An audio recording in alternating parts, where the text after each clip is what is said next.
Let's check out the Goodwood Audio Long Line. So this is essentially an active DI line isolator junction box that goes great after your pedal board or after your amp and cab sim. This is great for playing live or recording into any interface. So as we know, when you throw in any DI after an amp and cab simulator or your pedals going direct in, that signal is just drastically lower than you want it to be. So the long line is the solution to that. And as we know, there's been a lot of companies putting out some awesome products that are just really geared and dedicated to guitar players who need that signal nice and loud for front of house mixers. Let's focus on some of the long line features. You got your power output, which is 75 milliamps. You have your left input, your right input, and then you got a bunch of these buttons over here. So here's your pad, which drops down your signal, I think like negative 20 dB. And essentially, if you're using this as a line isolator, you're gonna want that pad off. And if you're throwing in maybe a keyboard into this, you can go ahead and engage that pad. Next is your stereo sum to mono. And the cool thing about the long line is that it not only sums your left and right 1/4 inch unbalanced outputs, but it also sums your balanced XLR outputs. So that's really cool. And then there's the ground lift whenever you counter any unwanted noise through different cables. And what's really cool is they have a phase button here. So whenever you're dealing with stereo, sometimes your signal can be phased and it sounds kind of a little weird. You lose your low end, and whenever that happens, you can just click this button and it should take it out of phase. I'll show you guys how that sounds later. Alright, we'll flip this over and you have your left and right unbalanced 1/4 inch outputs, and you have your left and right balanced XLR outputs. Now you can do a lot with this thing with different routing options. You can use it with guitar amps in mono or in stereo. There's another product called the RCV, which is another box that will help send out your signal literally like 300 feet with different cable, which is super helpful if you're running amps in another room or far away from the stage. And then you can also use the 1/4 inch outputs as well for an optional on-stage amp. Then there's an amp simulator mode, which is what I'm going to use today. After your amp simulator, it goes into the long line and then XLR out to your front of house or your interface. You also have options to send out of the 1/4 inch into another DI or even a stage monitor. And then another really cool way to use it is an amp simulator and guitar amp for wet dry. So your guitar goes into your dry pedals, then into a buffer split. From that it goes to the left of the long line, and the right will go to your wet effects, and then your amp simulator, and then into the right input of the long line. From there, your right XLR out goes to the soundboard or your interface, and the left XLR out will go to your dry amp, which you can also use the RCV.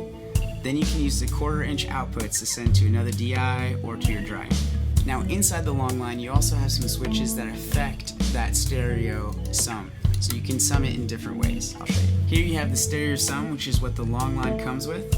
Essentially, it sums your stereo signal into mono and sends it out of both outputs. Then you have the split sum, which is a great option if you want to run a dual mono rig. Using only the left input, you can send a mono signal out to 2 amps or outputs. Then you have the mix mode, which allows you to run 2 signals into the long line, such as a dry input and a wet input. So there's a lot of different ways you can use the long line, but today I'm going to use it after my amp and cab simulator. I'll do an A/B comparison of how it sounds with and without the long line, and then I'll go through the pad, stereo sum to mono, and of course the phasing button, which is really cool. So let's plug her in and see how the long line sounds. So here's my pedal board. We have the long line plugged in, going after all the effects in the amp and cab simulator. Let's hear how it sounds.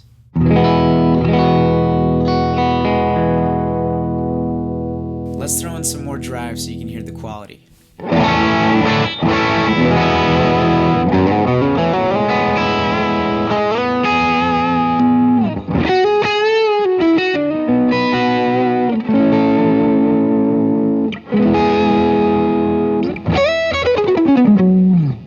Here are the levels on my interface with the long line. I'll leave the levels here so you can hear it as a constant. Without the long line, you'll hear how low that output is.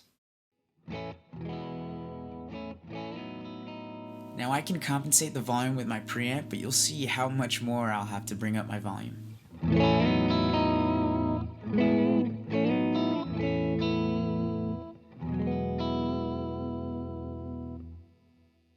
In this This would be the level with the pad engaged.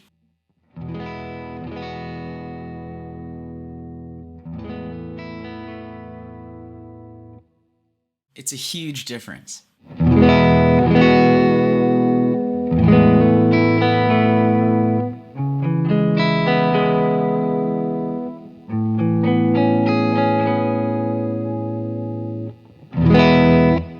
Whenever you're dealing with stereo, you can get into some phasing issues. This button solves a problem. So right now, everything's working exactly how it should. But if you're in a situation where your signal is out of phase, it'll sound like this.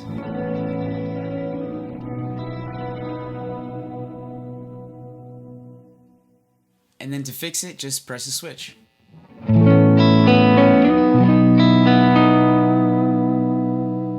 If you notice that the low end presence is gone, you'll want to hit that button. And here's the ground lift switch. I don't have any issues right now, so you're not going to hear a difference. Now let's check out that stereo sum to mono feature. I'm going to turn on some stereo effects so you can really hear the difference. Here's my stereo reverb.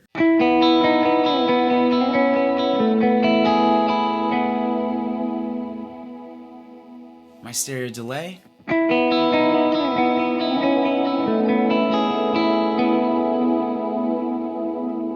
And my stereo chorus.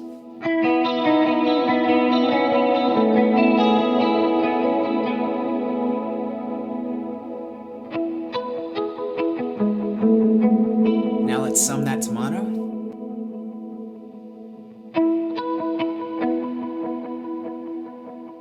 You'll hear that everything's still there, but it's switched to mono, super narrow in front of your face. And